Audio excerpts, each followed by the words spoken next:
दोस्तों, क्या आपको पता है मुसलमान सूअर का मांस क्यों नहीं खाते? तो दोस्तों, वीडियो शुरू करने से पहले आपको बताते चलें कि हम आपको इंटरनेट एवं किताब में दी गई जानकारी दे रहे हैं। हमारा मकसद किसी भी जाति या धर्म का अपमान करना नहीं है। अगर जाने अनजाने में हमसे कोई भूल हुई हो तो माफ़ कर देना भाई।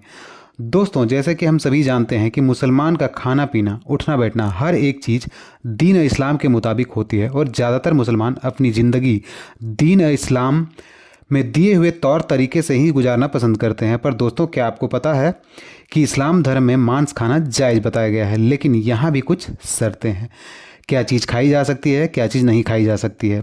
ठीक उसी तरह जिस तरह से इस्लाम में शराब पीना हराम माना जाता है, ठीक उसी तरह से इस्लाम में सूअर का मांस खाना भी हराम माना जाता है। अब इसके पीछे की असली वजह क्या है, इसे जानने के लिए मेरे यूट्यूब चैनल यूथ क्लब साठीवाद में मैं जानने के लिए मेरे यूट्यूब चैनल यूथ क्लब साठीवाद में धर्मेंद्र के साथ वीडियो में अंत तक बने।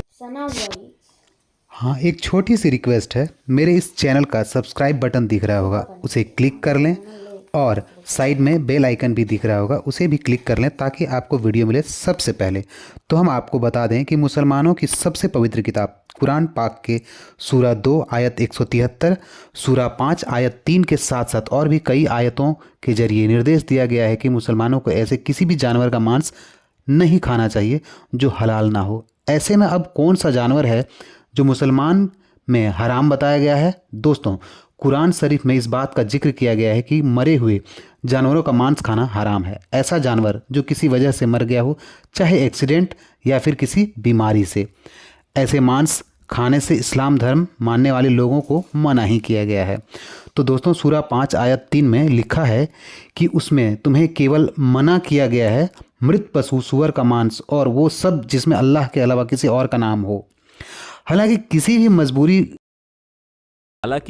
मजबूरी है तो बिना इच्छा किए उस पर कोई बात नहीं है, क्योंकि अल्लाह वाकई में रहमत करने वाला और माफ करने वाला है। दोस्तों, यहाँ पर खास तौर पर सूअर के मांस को न खाने की सख्त हिदायत दी गई है।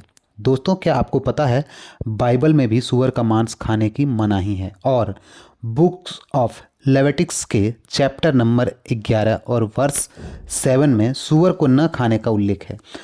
दोनों ही धार्मिक किताबें सूअर के मांस को न खाने को कहती है।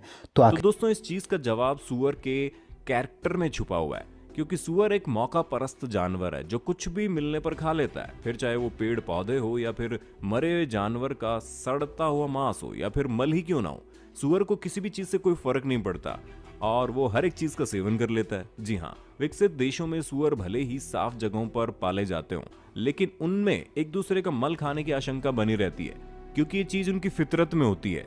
गांव और देहात में जहां लोगों के लिए आधुनिक शौचालय नहीं है, लोग इसी कारणवश खुले में शौच करते हैं और सूअर को कुछ ना मिलने पर सूअर उसका सेवन भी कर लेते हैं। अब आप समझ गए कि सूअर किस लेवल तक की चीजें खा सकते हैं। हालांकि कुछ लोग तो ये तर्क देते हैं कि ऑस्ट्रेलिया जैसे देशों में सूअर का पालन पोषण बेहद ही साफ तरीके से होता है और हम इस चीज को मानते भी हैं कि हो सकता है साफ सुथरी जगह पर सूअर को एकदम अनुकूल वातावरण में रखा जाता हो, उसका पूरा ध्यान रखा जाता है। लेकिन आप चाहे इन्हें साफ रखने की कोशिश क्यों ना करें, पर प्राकृतिक रूप से इन्हें गंदगी ही पसंद आती है।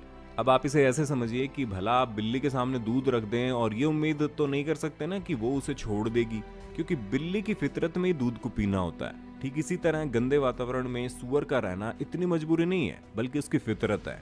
और कोई भी जानवर अपनी आदत या मजबूरी बदल सकता है, लेकिन फितरत नहीं बदल सकता। इसी वजह से सूअर के मांस से 70 अलग अलग तरह की बीमारियां जन्म लेती हैं। यहाँ तक कि इंसानों के शरीर में इसका मांस खाने से कीड़े भी हो सकते हैं, जैसे कि गोलाकार कीड़े, नुकीले कीड़े या फिर दूसरी तरह के कीड़े मकोड़े सूअर के मांस खाने से तुरंत इंसान की तरफ आकर्षित होते हैं।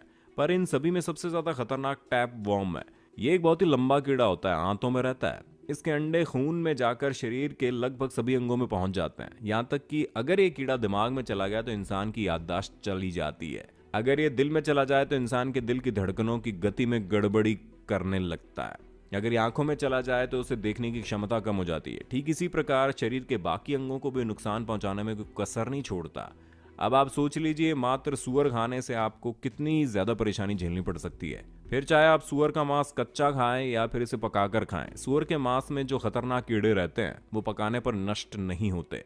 साथ ही सुअर का मांस खाने वाले लोगों को कोलेस्ट्रॉल की भी प्रॉब्लम हो सकती है। और दोस्तों 50 से ज्यादा अमेरिकन हाइपरटेंशन और डिप्रेशन के शिकार हैं, जिसका बड़ा कारण उनका खान पान है, जिसमें सुअर का मांस सबसे बड़ी भूमिका निभाता है। इन्हीं सब वजहों से कुरान पाक में सुअर के मांस को खाना गलत बताया गया है। हालांकि सुअर को न खाने की कुरान पाक में मनाही का ये कारण भी हो सकता है, सुअर पानी बहुत ज्यादा पीते हैं। जहां नन्हे बच्चों को दूध पिलाने वाली मादा सुअर दिन में 30 लीटर पानी पी जाती है और नर सुअर कम से कम 18 लीटर पानी पीते हैं। ऐसे में जब इस्लाम धर्म की शुरुआत हुई तो वहां पर पानी की बहुत किल्लत थी, इसलिए सुअर को न पालने की हिदायत दी गई है।